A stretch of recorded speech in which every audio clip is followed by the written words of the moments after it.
I heard my daughter say, if she dies soon, that would solve my money problems. She thought I was asleep. I heard everything. And in that moment, I realized I had a choice.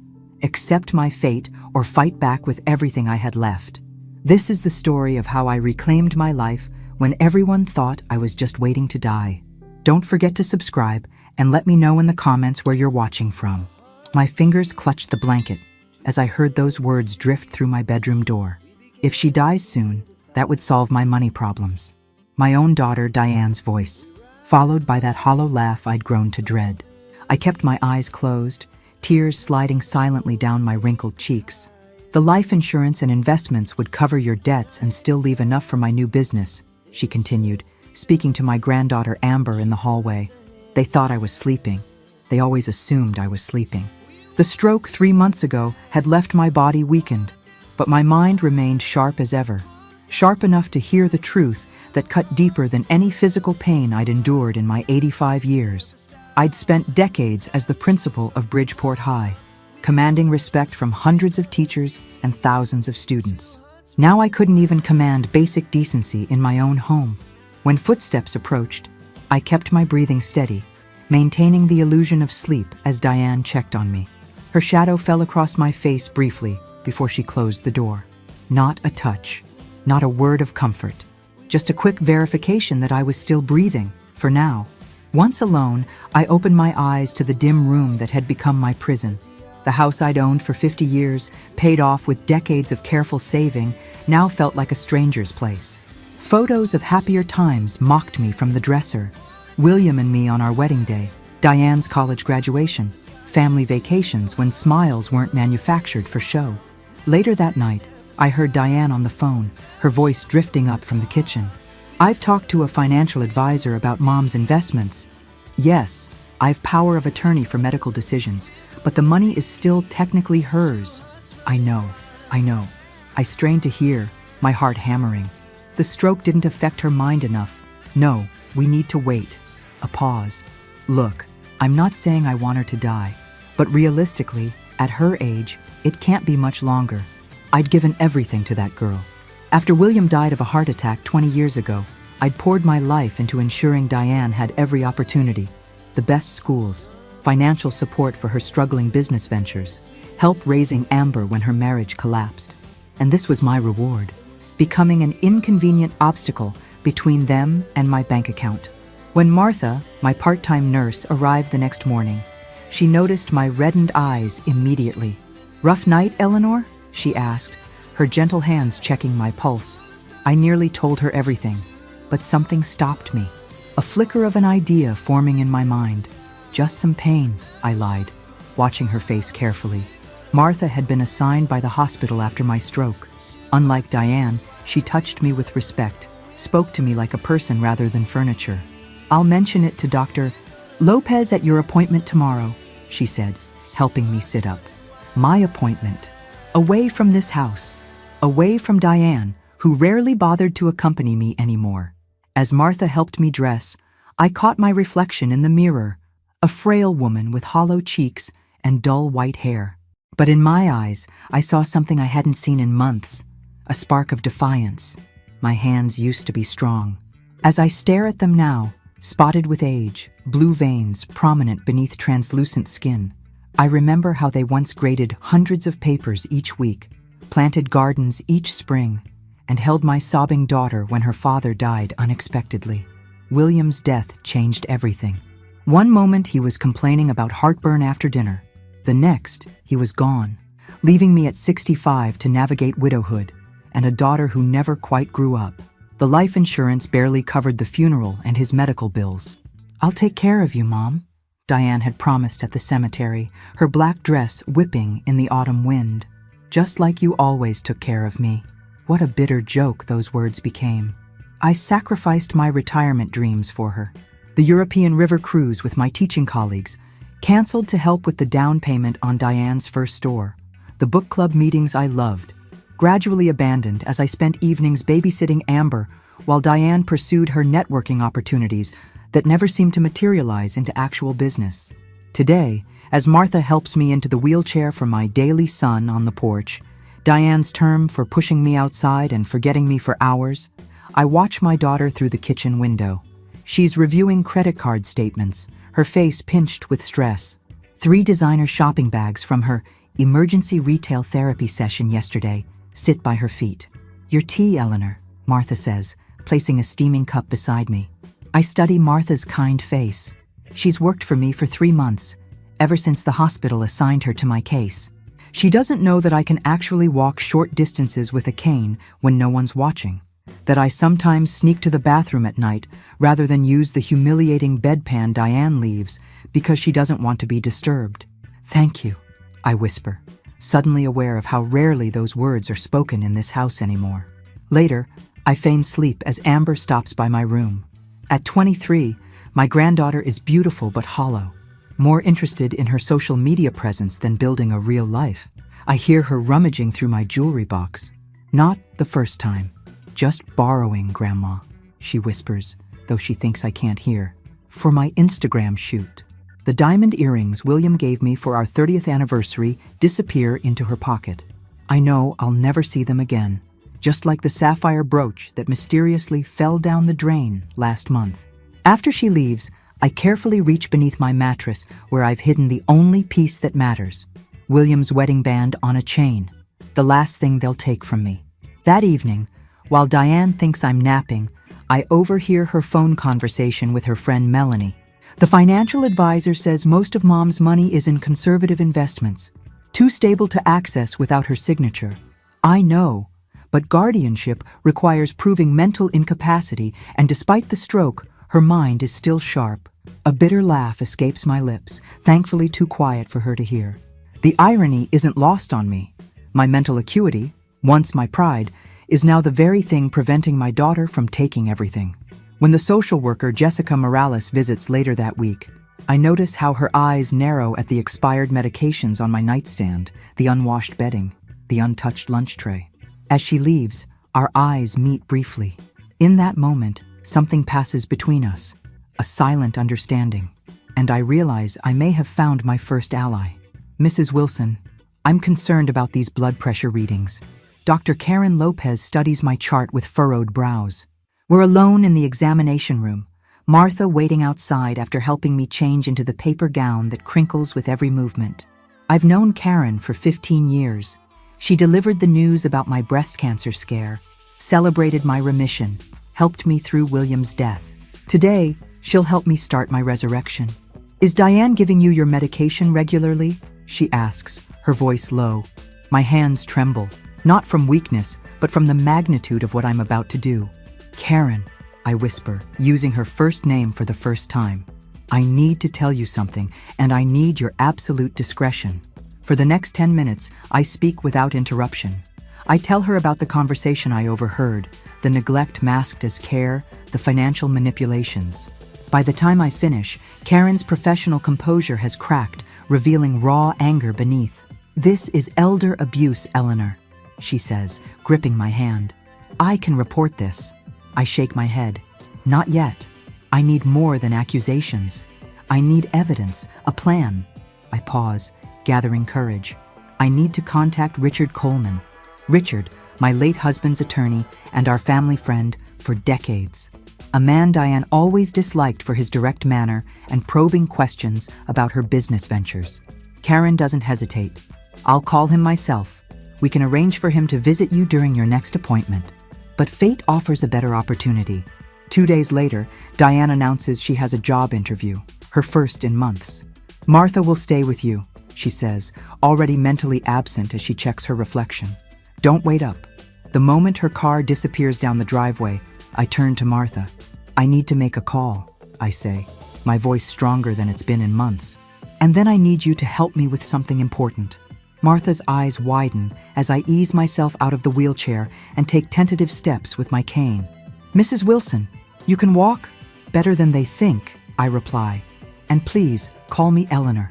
Richard arrives 90 minutes later, parking down the street and walking to the house like an old friend paying a casual visit. His shock at my deteriorated state is quickly replaced by professional focus as I outline what I need. "It's not just about protecting my assets anymore," I explain, sitting straighter than I have in months. It's about exposing the truth, about justice. He nods, his legal pad filling with notes. We'll need documentation, evidence of neglect, financial misappropriation, statements from medical professionals. And I'll need to appear more helpless than I am, I add, at least until everything is in place. Martha, who has been quietly listening, speaks up. I can help with the documentation. I've already noticed several instances of medication being forgotten or appointments being canceled. Richard turns to her, eyebrows raised. You understand this could jeopardize your position? Martha's smile holds no hesitation. Some things are more important than a job, Mr. Coleman. As they discuss logistics, I gaze at the photo of William on the mantel. I'm fighting back, my love. Finally fighting back. Before Richard leaves, he passes me a small object wrapped in tissue paper. Keep this hidden, he instructs. Later, alone in my room, I unwrap it to find a basic cell phone with 3 numbers programmed in. Richard, Karen, and someone named Victor Ramirez. That night, when Diane checks on me before bed, I play my part perfectly. Fragile, slightly confused, utterly dependent. She tucks the blanket around me with efficient, loveless movements. Good night, Mother, she says, already turning toward the door. Diane, I call weakly, summoning tears to my eyes. I'm so grateful for you, darling. I don't know what I'd do without you. The flash of guilt that crosses her face is brief but unmistakable. Good. Let her remember that moment in the days to come. After she leaves, I retrieve the phone from its hiding place inside my pillowcase. My first text to Richard is simple. Operation Awakening has begun. Good morning, Mrs. Wilson. Meals on wheels. The cheerful voice at the front door makes Diane roll her eyes as she reluctantly answers it.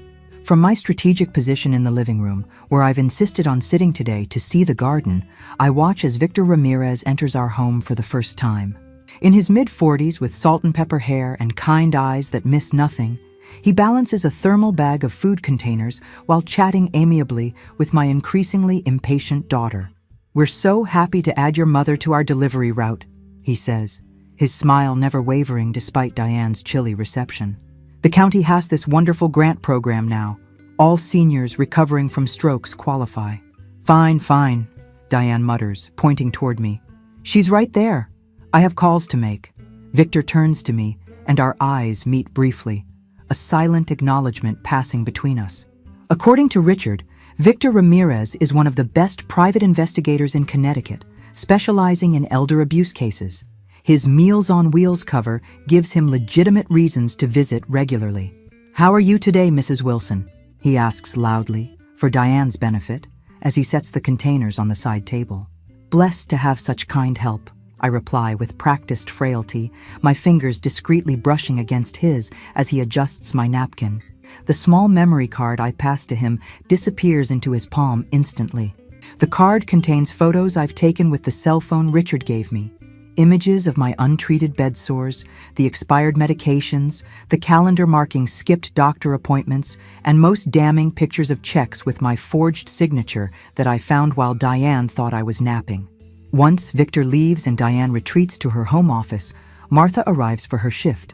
Her efficiency has become our greatest asset. She moves through the house documenting everything while performing her regular duties. Eleanor, she whispers, checking my vital signs while actually showing me photos on her phone. I found these in Diane's desk when I was looking for your insurance cards. I stare at the images, printouts of luxury retirement homes in Florida, all far below the standard of care my savings could provide. Another shows a real estate listing for my house with notes about potential asking price in Diane's handwriting. My hands clench into fists.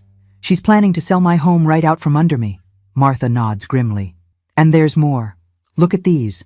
The next photo shows my life insurance policy, with the beneficiary section highlighted.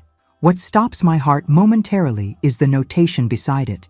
Check if changes require medical exam, and a phone number for an insurance broker. She's considering changing the beneficiary? I whisper, a chill running through me. That's what it looks like, Martha confirms. But she would need your signature. Or a forgery, I add, thinking of the checks I'd discovered. Later that afternoon, Jessica Morales makes her second routine follow-up visit.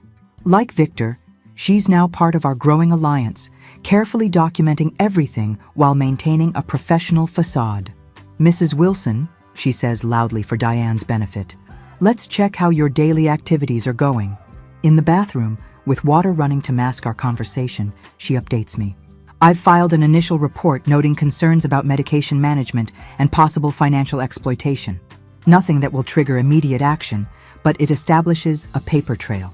I nod, grateful for her caution. "We need more time." Victor has just started investigating Diane's financial history. As Jessica helps me back to the living room, Amber breezes in, designer sunglasses perched on her head despite the cloudy day. "Hey, Grandma," she says, dropping a quick kiss near my cheek without actually touching me. "Mom, I need to use your credit card. Mine is maxed out." I watch Diane hesitate, stress lines deepening around her mouth. "Amber, we talked about this. Things are tight right now." "God, Mom, it's just for a facial and some new workout clothes. It's not like I'm asking for a car." Her voice rises petulantly. "Why are you so stingy lately? It's not like we're poor." Their argument fades as they move to the kitchen, but not before I catch Amber's parting shot. "If you're so broke, why don't you just sell some of Grandma's jewelry? It's not like she wears it anymore." That night, alone in my room, I clutch William's ring against my heart. "They won't break me," I promise him silently. I'm gathering my strength for the battle ahead. "Eleanor, I believe I've found something significant." Michael Donovan's voice is low and urgent through the cell phone pressed against my ear. I'm sitting in the bathroom, the only place I can guarantee privacy, with the shower running to mask our conversation. Michael, my former colleague and now a bank administrator, has been reviewing my financial records. At 70, he could have retired years ago, but as he once told me, "I stay to protect people like us from people like them." 2 years ago, he continues, someone attempted to add Diane as a joint account holder on your primary savings account. The signature, he hesitates. "Eleanor, it wasn't yours." My free hand grips the edge of the sink. "She forged my signature?" The attempt was flagged and denied. "Our fraud department contacted your home phone, but guess who answered?" "Diane," I whisper. "She claimed you were napping and couldn't be disturbed. Said she'd have you call back. You never did, because I never knew." The betrayal feels like a physical blow. "What else, Michael?"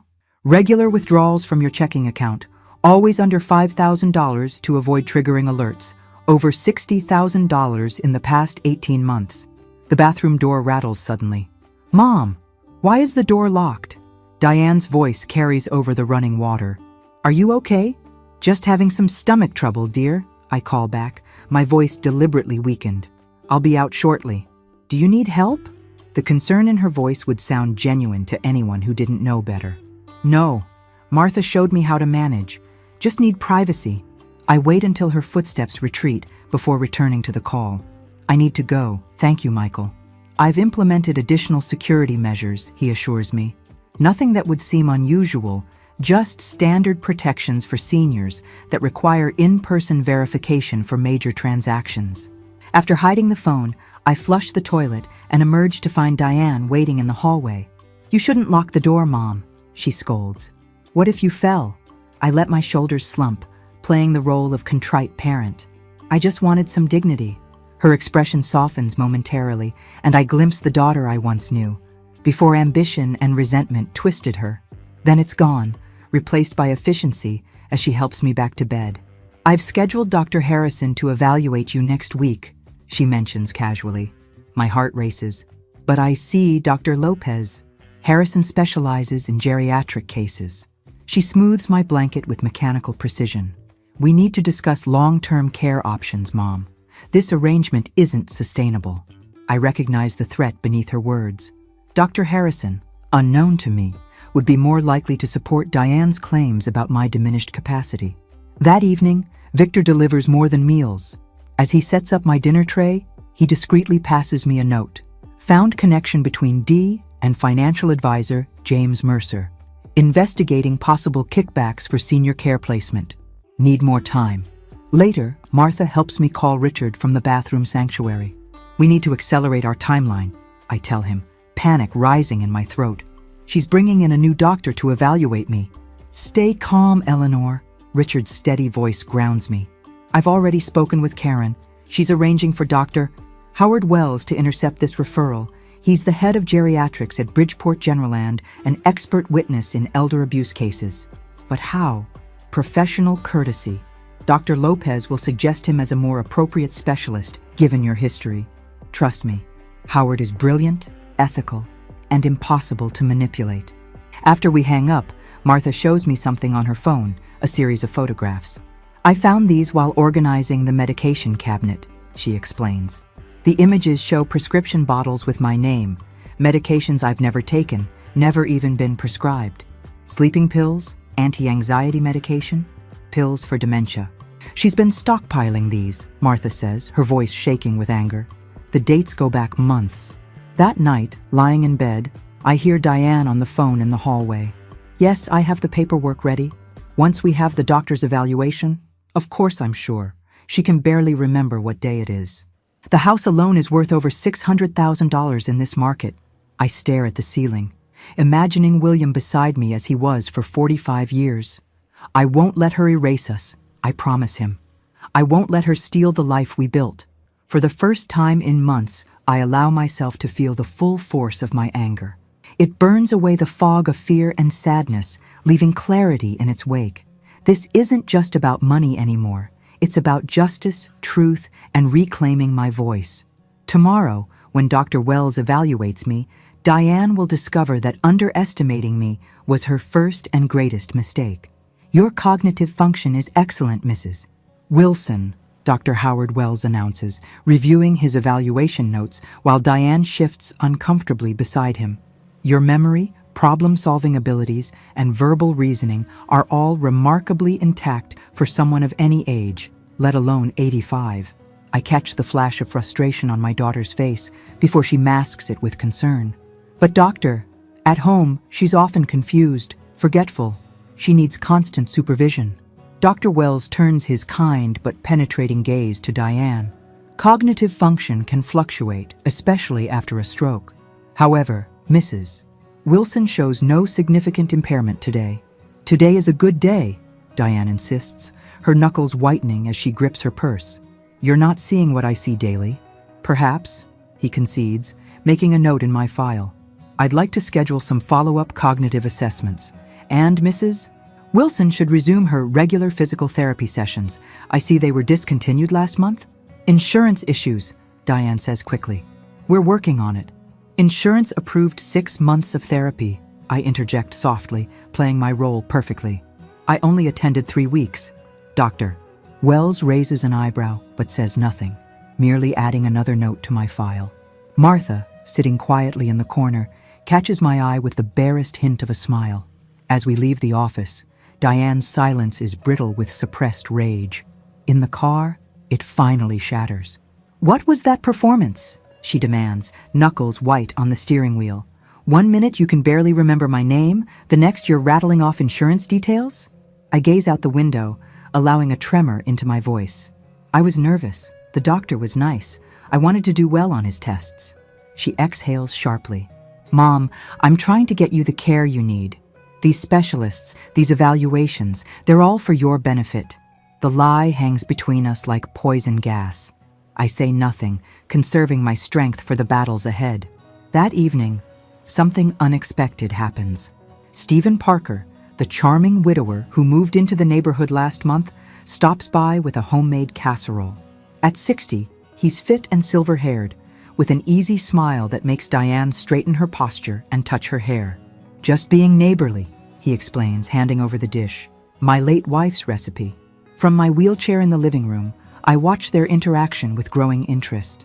Stephen's eyes flicker to me several times, brief glances that seem loaded with meaning. Diane, oblivious, invites him in for coffee. As they chat in the kitchen, I notice how he subtly steers the conversation, asking about Diane's business aspirations, her challenges caring for me, her financial concerns. When he finally approaches to introduce himself properly, his handshake lingers on mine. Your daughter speaks very highly of you, Mrs. Wilson. Says you were quite the educator in your day.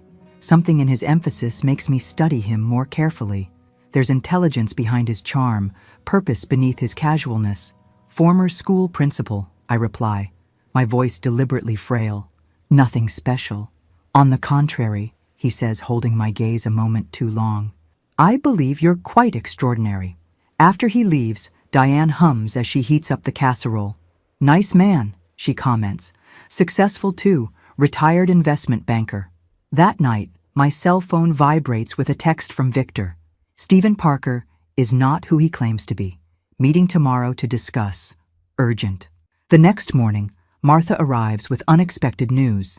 Diane asked me to work additional hours, she whispers, checking my blood pressure. She has a lunch date with Stephen Parker. While Diane is gone, Victor makes his delivery. This time, he slips inside quickly, abandoning the pretense of setting up my meal. Eleanor, Stephen Parker is working with us, he reveals, sitting across from me. He's a former FBI financial crimes specialist. Richard brought him in when we discovered the extent of Diane's past business dealings. My breath catches. What did you find? 5 years ago, Diane ran an investment scheme that collapsed, taking the savings of dozens of people. She avoided charges by repaying just enough to keep victims from pursuing legal action. He pauses. One victim was Thomas Parker, Stephen's brother. So he's here for revenge? The thought troubles me, despite everything. Justice, not revenge, Victor corrects. Stephen was investigating independently when Richard discovered the connection. We decided to join forces. He checks his watch. Your daughter will be back soon, but there's something else you should know.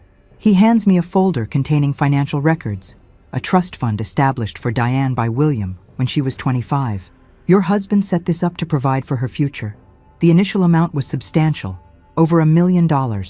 Victor's voice softens. Eleanor, she's been accessing this money for years while claiming financial hardship to you. The betrayal steals my breath. William had never mentioned this fund, likely wanting to surprise Diane when she matured enough to handle it responsibly. A surprise she exploited while continuing to drain my resources. After Victor leaves, I sit alone with this new knowledge, feeling William's presence stronger than ever. She hid this from both of us, I think. She betrayed us both. When Diane returns, flushed and smiling from her lunch date, I study her with new eyes. Not just as my daughter, but as a stranger who's been deceiving me for years. Stephen's asked me to dinner tomorrow, she announces, checking her reflection in the hallway mirror. I think he really likes me, Mom. That's wonderful, dear, I reply, my voice steady despite the storm inside me. Everyone deserves a second chance at happiness. She turns to me, momentarily startled by something in my tone. Our eyes lock, and for an instant, I let my mask slip. Just enough for a glimpse of the reckoning to come. The smell of expensive perfume announces Amber's arrival before she bursts through the front door. My granddaughter swirls into the living room like a hurricane, designer shopping bags dangling from her arms, her face animated in a way I haven't seen in months. Grandma, you look better today, she declares, dropping the bags to press a quick kiss on my cheek. For once, it seems genuinely affectionate rather than performative. Special occasion? I ask, nodding toward the shopping bags. Job interview tomorrow. She preens, pulling out a conservative navy blazer that must have cost at least 3 digits. Marketing assistant at Pinnacle Publishing. This catches my attention. Amber has refused steady employment for years, preferring what she calls influencer opportunities that never seem to generate actual income. That's wonderful, I say sincerely. What changed your mind about corporate jobs? Last time we discussed them, you called them soul-crushing wage cages. Amber's expression clouds momentarily. Things are changing around here. Mom's been weird about money lately. She lowers her voice, glancing toward the kitchen where Diane is preparing dinner. She froze my credit card, said we need to be financially responsible all of a sudden. Before I can respond, Diane calls Amber to help with dinner.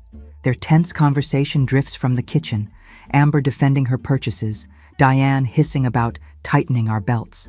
Martha arrives for her evening shift, catching my eye significantly as she sets down her bag. Once Diane and Amber are fully distracted in the kitchen, she slips me a folded paper. Michael found this, she whispers. Thought you should see it immediately. It's a loan application in Amber's name, for $50,000. The signature is clearly forged. The loan purpose listed as business investment. The date coincides with Diane's latest failed venture, a meal preparation service that closed after just 3 months.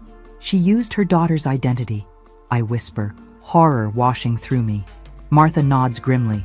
Michael flagged it for potential fraud, but without Amber filing a complaint. She doesn't know, I realize. Diane's protecting herself financially while throwing her own daughter into debt. The revelation crystallizes something inside me. This isn't just about my money anymore. It's about protecting Amber from the same exploitation I've endured. Later that night, while Diane is out with Stephen Parker, I take the most dangerous risk yet. Using my cane for support, I make my way to Amber's room and knock softly. She opens the door, surprise registering at seeing me standing without my wheelchair. "Grandma? Should you be walking?"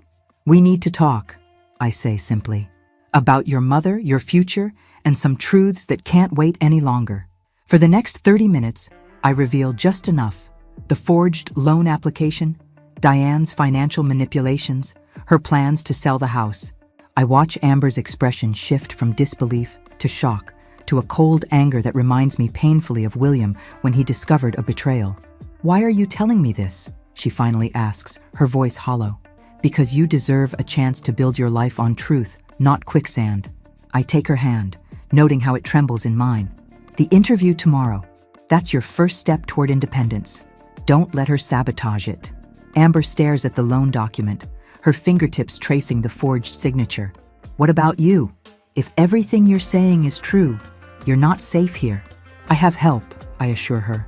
"More than your mother realizes." "What should I do?"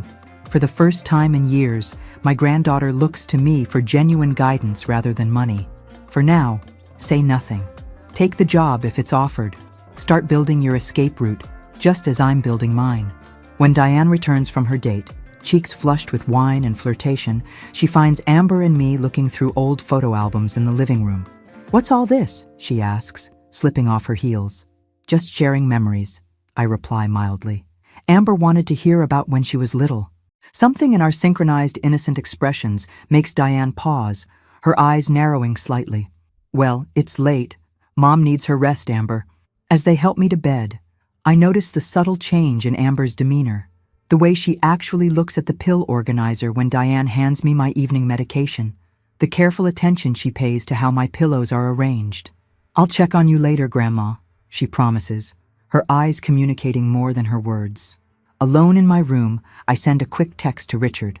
Amber now aware. Proceed with next phase. His response is immediate. Meeting set for Thursday. All key players confirmed. I close my eyes, not to sleep, but to prepare. The confrontation we've been building toward is nearly here. The evidence is gathered, the allies assembled.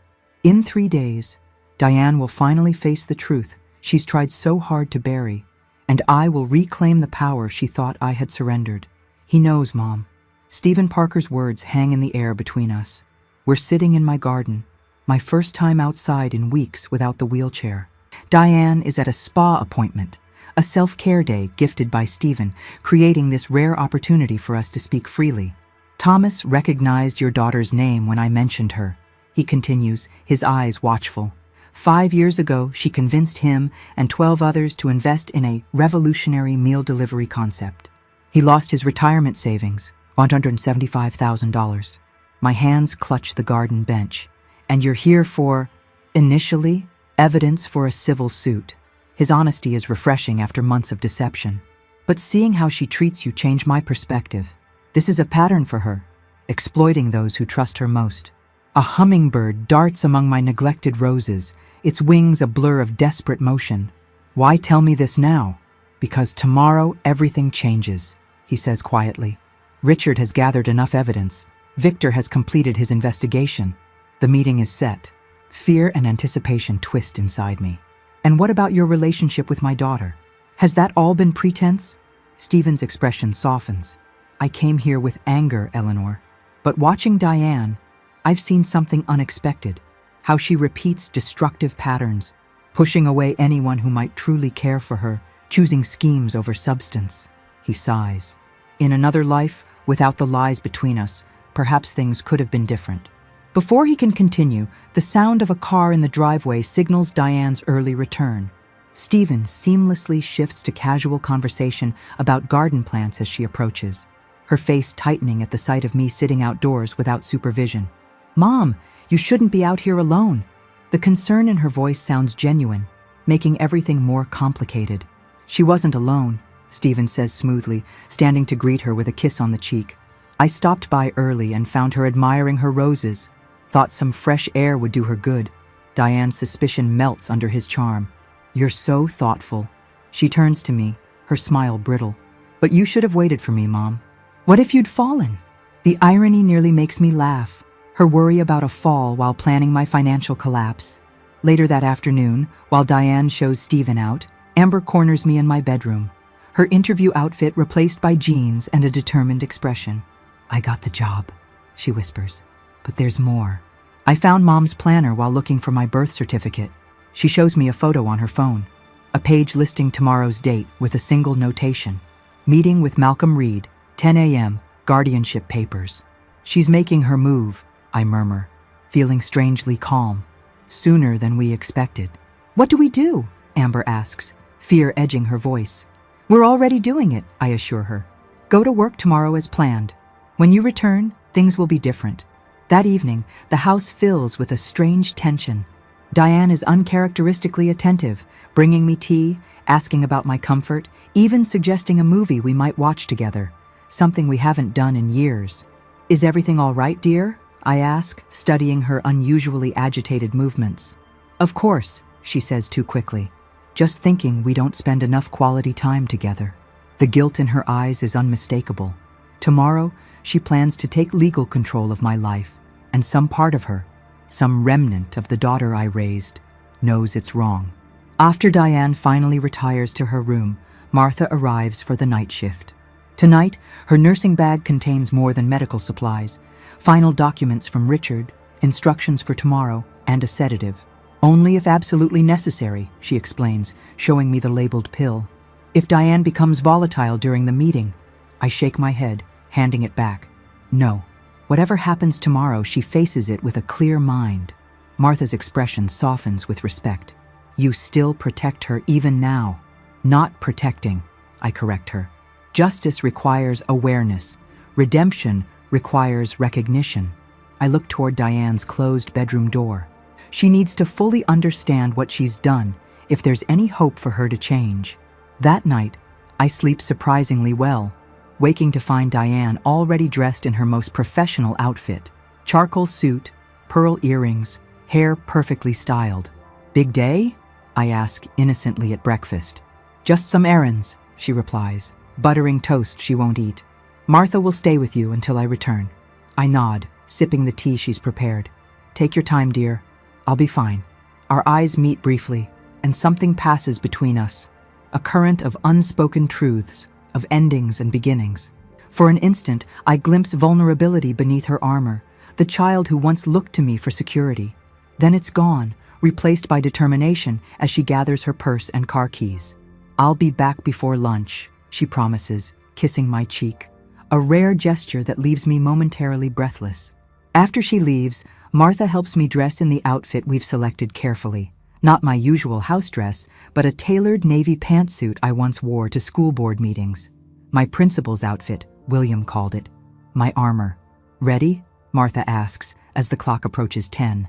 I stand tall, using my cane not as a crutch, but as an accessory. I've been ready for months. As Victor's car pulls into the driveway, followed by Richard's and then Dr. Lopez's, I move to the living room window. Across the street, Michael Donovan gives a subtle nod from his parked car, our final safety measure. The doorbell rings, and I straighten my shoulders, feeling strength flow through me. The strength Diane thought was gone forever. Game over, I whisper to William's photo as Martha opens the door. What is this? Diane freezes in the doorway, her expression cycling through confusion, shock, and dawning horror as she takes in the gathering in our living room. Richard Coleman stands by the fireplace, legal documents spread on the coffee table. Dr. Lopez sits in an armchair, her medical files open beside her. Victor Ramirez, no longer in his delivery uniform but in a crisp suit, stands near the window. Martha hovers protectively beside my chair, while Jessica Morales from Social Services sits quietly in the corner, notepad ready. And at the center of it all, me, sitting straight-backed in my favorite chair, not the wheelchair, meeting my daughter's gaze without flinching. Welcome home, Diane, I say evenly. I believe you know everyone here, though perhaps not in their true capacities. Her eyes dart frantically around the room, settling finally on Richard. What are you doing in my house? She demands, her voice rising. Mother, why is William's lawyer here? My lawyer, I correct her. And this is still my house, Diane. Please sit down. I will not. This is an ambush. She turns to leave, only to find Stephen Parker blocking the doorway, his expression solemn. Diane, he says gently, please, listen to what your mother has to say. Betrayal crosses her face as she looks between us. You're part of this? Whatever this is. It's the truth, Diane, I reply, nodding to Richard. The complete, documented truth. For the next 40 minutes, Richard methodically presents the evidence we've gathered. Bank statements showing forged checks, medication logs documenting neglect, property inquiries made in her name about selling my house, the false loan in Amber's name, the canceled medical appointments, the hidden trust fund from William. With each revelation, Diane seems to physically shrink, her denials growing weaker, her accusations more desperate. This is ridiculous. I've sacrificed everything to care for you, she cries, eyes wild. You've always been difficult, always doubting me, always holding me to impossible standards. Like the standard of not wishing for my death to solve your financial problems? I ask quietly. She freezes, color draining from her face. What? 3 months ago, I continue, my voice steady despite my racing heart. Outside my bedroom, you told Amber, and I quote, if she dies soon, that would solve my money problems. You were asleep, she whispers. I heard everything, Diane. Every word. She collapses onto the sofa, trembling. It wasn't. I didn't mean. You meant it, I interrupt. Just as you meant to take control of my finances through guardianship today. Just as you meant to sell my home and place me in substandard care. Just as you meant to use my death as your financial solution, rather than face the consequences of your own choices. Stephen steps forward, his presence adding another layer to Diane's dismay, including the choices that devastated my brother Thomas and a dozen others when your investment scheme collapsed. Understanding dawns in her eyes. You never cared about me, she whispers. This was all about revenge. Not revenge, he corrects her. Justice. For them and for your mother. Diane turns to me, desperation replacing defiance. Mom, please. Whatever they've told you, whatever this looks like, I was trying to protect you, to secure our future. By forging my signature? By neglecting my care? By deceiving me about the trust fund your father left you? Each question lands like a physical blow. By stealing from your own daughter? At this, Diane falters completely. Amber doesn't... I know everything, Mom. We all turn to see Amber standing in the doorway, her new work clothes replaced by jeans and a determined expression. She must have left work early, sensed something momentous was happening. The loan in my name, she continues, stepping into the room. The credit checks, the lies. Her voice breaks. I trusted you. Diane reaches for her daughter, but Amber steps back, moving to stand beside me. The symbolism isn't lost on anyone in the room. 3 generations of Wilson women, 2 united against one. What happens now? Diane asks, finally defeated. Are you having me arrested? Richard clears his throat. That depends on several factors, including your willingness to make amends. I lean forward, catching my daughter's eye. I'm offering you a choice, Diane. Not mercy you don't deserve, but a chance you haven't earned. I slide a document across the table. These are my terms.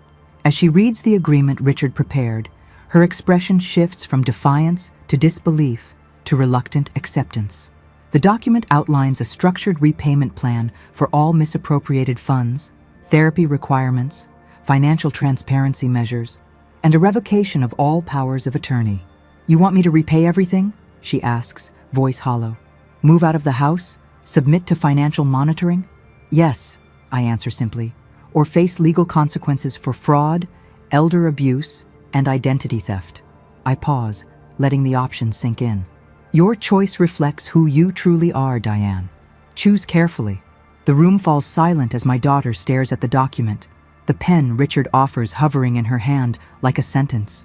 In her hesitation, I see the culmination of our lifelong dynamic, her expectation that I will eventually relent, that consequences can be negotiated away, that my love will ultimately override justice. Not this time. Sign it, Mom, Amber says suddenly. It's more than fair. Diane looks up at her daughter, then back at me. Something shifts in her eyes, perhaps the first glimmer of genuine accountability I've seen in years. The pen touches paper. The choice is made. As she signs, I exhale slowly, feeling a weight lift that I've carried far longer than these past 3 months. The battle is won, but the war for my daughter's redemption and our family's healing has only just begun. The autumn leaves scatter across the driveway as I watch Diane load the last of her boxes into her car. 3 weeks have passed since our confrontation, each day bringing new adjustments to our transformed reality. That's everything, she says, closing the trunk with a definitive thud. The small apartment she's rented is only 15 minutes away, close enough to fulfill her obligations under our agreement, far enough to give us both necessary space. I lean on my cane, stronger now after resumed physical therapy. The place has good light for your plants, I offer, remembering how she's always nurtured houseplants, even while neglecting human connections. Diane nods, her expression guarded but lacking the hostility of recent days. Amber helped me set up the basics yesterday. She hesitates. She's really thriving at that publishing job. Yes, she is. Pride warms my voice. In just 3 weeks, Amber has shown remarkable growth, opening her own bank account, creating a budget with Michael's guidance, even enrolling in evening business classes at the community college. Awkward silence stretches between us. So much remains unsaid, yet neither of us seems ready for deeper conversation. The weekly therapy sessions Richard mandated in our agreement have barely scratched Diane's defensive surface. I'll be by on Sunday to take you to church, she finally says. These structured visits, part obligation, part tentative reconciliation, form the backbone of our new relationship. I'll be ready at 9, I reply, watching her face for any sign of the daughter I once knew. The girl who collected seashells and wanted to save every stray animal before ambition and resentment calcified her heart. As Diane drives away, Martha joins me on the porch. Her role evolved from covert ally to official companion. The Board of Education's retirement fund, properly managed by Michael now, easily covers her expanded hours. You did well, she says, handing me a steaming mug of tea. Did I? I stare at the empty driveway. Some days I wonder if complete estrangement would have been cleaner than this. Halfway healing. Healing isn't linear, Martha reminds me, and some relationships are worth the complicated work. Inside, the house feels different, lighter, as though decades of unspoken resentments have physically departed with Diane's possessions. Richard has helped me reclaim every aspect of my life, from updated legal documents to new security measures for my accounts. Victor still visits occasionally.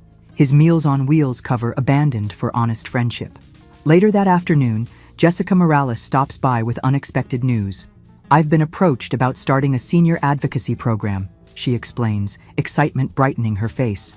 Training social workers to recognize signs of elder abuse, creating support networks, connecting victims with legal resources. She smiles warmly. Your case inspired it, Eleanor. My case, I echo, surprised. Your courage, your strategic thinking, your refusal to be victimized. She leans forward earnestly. Would you consider being an advisor? Your experience could help so many others. For the first time in months, I feel something beyond self-protection, a sense of purpose igniting within me. I'd be honored.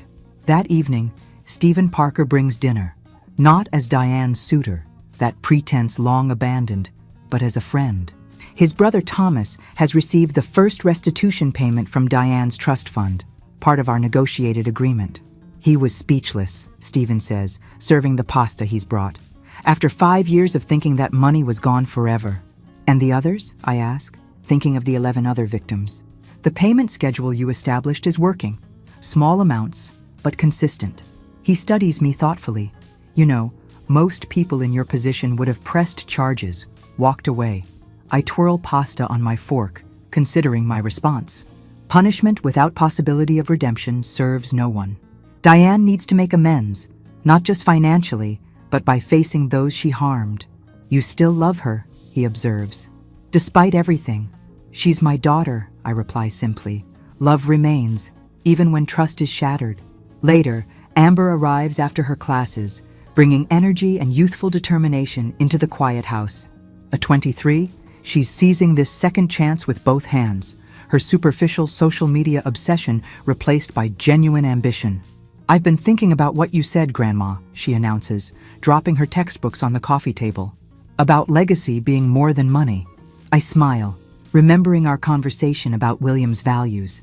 "And I want to start a blog about financial literacy for young women, about recognizing manipulation and standing up for yourself." Her eyes shine with purpose. "Maybe what happened to us could help others." Pride swells in my chest. "Your grandfather would have loved that idea." As we sit together reviewing her first draft, I realize that this reclaiming of values, this transformation of pain into purpose, is the true victory, far beyond the financial protections and legal safeguards we've established. My phone buzzes with a text from Diane. "Apartment feels empty. First therapy session was harder than expected. See you Sunday."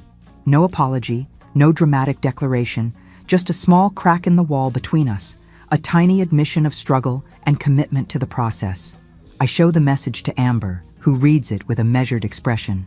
"Baby steps," she says, wisdom beyond her years in her voice. "Baby steps," I agree, thinking of the long road ahead for all of us. That night, I stand before my bedroom mirror, studying my reflection. The frightened, diminished woman of 3 months ago has vanished. In her place stands someone stronger, not just the Eleanor from before Diane's betrayal, but someone new, someone who faced betrayal and emerged not just surviving, but transformed. I touch William's wedding ring, still hanging from the chain around my neck. "We did it, my love," I whisper to his memory. "We protected what matters." Tomorrow will bring new challenges in this delicate rebuilding, but tonight, I rest in the knowledge that I have reclaimed not just my assets, but something far more precious, my voice, my power, and my right to define my own final chapter. 1 year later, I stand at the podium, my cane hooked over my arm rather than clutched in my hand. The audience, social workers, law enforcement officers, healthcare providers, listens intently as I conclude my keynote address at the first annual Elder Justice Conference. "The most dangerous weapon used against seniors isn't physical force," I tell them, my voice strong despite my 86 years. "It's the assumption of our irrelevance. When you believe your voice no longer matters, you become vulnerable to those who would silence it completely." In the front row, Jessica Morales nods encouragingly. Beside her sits Martha, who now divides her time between caring for me and training other home health aides to recognize signs of abuse. Richard Coleman, semi-retired but still passionate about elder law, watches from the side of the stage, ready to join me for the panel discussion that follows. 1 year ago, I was a prisoner in my own home, waiting to die on someone else's schedule, I continue. Today, I'm helping draft legislation to protect others from similar exploitation. The difference wasn't just in the circumstances, it was in remembering my own worth. As applause fills the conference hall, I catch sight of a familiar figure slipping into the back row. Diane arrived early for our scheduled lunch. Our weekly meals have evolved from stilted obligation to cautious reconnection over the past year. The therapy mandated in our agreement has gradually shifted from court-ordered requirement to genuine, if difficult, journey of self-examination. After the presentation, as attendees gather around with questions, Diane approaches tentatively, hovering at the edge of the group. When the crowd finally thins, we face each other in a moment of private recognition amid the public space. "You were magnificent," she says quietly. "Dad would have been proud." The mention of William, free of manipulation or deflection, marks another small milestone in our healing. I accept her words with a nod, neither overreacting nor dismissing the effort they represent. We walk slowly to the restaurant across the street, our conversation turning to practical matters. Amber's promotion at the publishing house, Diane's new position as an administrative assistant at a local hospital, a job secured through her own efforts rather than manipulated connections. "The senior center called again," she mentions as we study our menus. "They're persistent about you joining their board." "I'm considering it," I reply. Though between the advocacy work and my bridge club, my dance card is rather full these days. A smile flickers across her face, genuine amusement rather than the calculated charm she once deployed. Never thought I'd be telling my mother to slow down at 86. Life takes unexpected turns. I put down my menu, meeting her eyes directly. Speaking of which, Stephen mentioned you've been helping with the restitution support group. Color rises in her cheeks. After fulfilling the financial requirements of our agreement, Diane surprised everyone by volunteering to share her perspective with other perpetrators of financial exploitation, hoping to help them understand the impact of their actions. It's humbling, she admits, facing people like me, seeing myself in their excuses. Her phone chimes with a text, and I glimpse Amber's name on the screen. The relationship between mother and daughter has been slower to heal than ours, the breach of trust cutting deeper in some ways. But small steps have accumulated over months. Amber helping Diane move into a better apartment when her hospital job offered more stability. Diane attending Amber's speech when she received a Young Professionals Award. After lunch, we walk through the park where I now take daily strolls, my physical strength returning with consistent therapy and proper care. The trust between us remains fragile, reinforced by legal safeguards that Richard insists we maintain despite progress. Diane now receives statements showing my financial health rather than controlling my accounts, transparency replacing control. "Mom," she says suddenly, stopping beside a flowering dogwood, "I've been wanting to ask, how did you find the strength? After what you heard that night, after everything, how did you not give up?" The question catches me off guard with its sincerity. I consider my answer carefully. "I remembered who I was before I became someone's mother," I finally reply. "The woman who led a school, who made difficult decisions, who stood her ground when challenged. That woman was still inside me, waiting." Diane absorbs this, nodding slowly. "I'm trying to remember who I was before I became so focused on what I didn't have that I couldn't see what I did." It's the closest we've come to discussing the root of her actions, not just the financial exploitation, but the decades of resentment that preceded it. As we complete our walk, Stephen Parker approaches, having arranged to meet us by the fountain. His relationship with Diane has evolved into something unexpected. Not romance, but a cautious friendship built on brutal honesty rather than manipulation.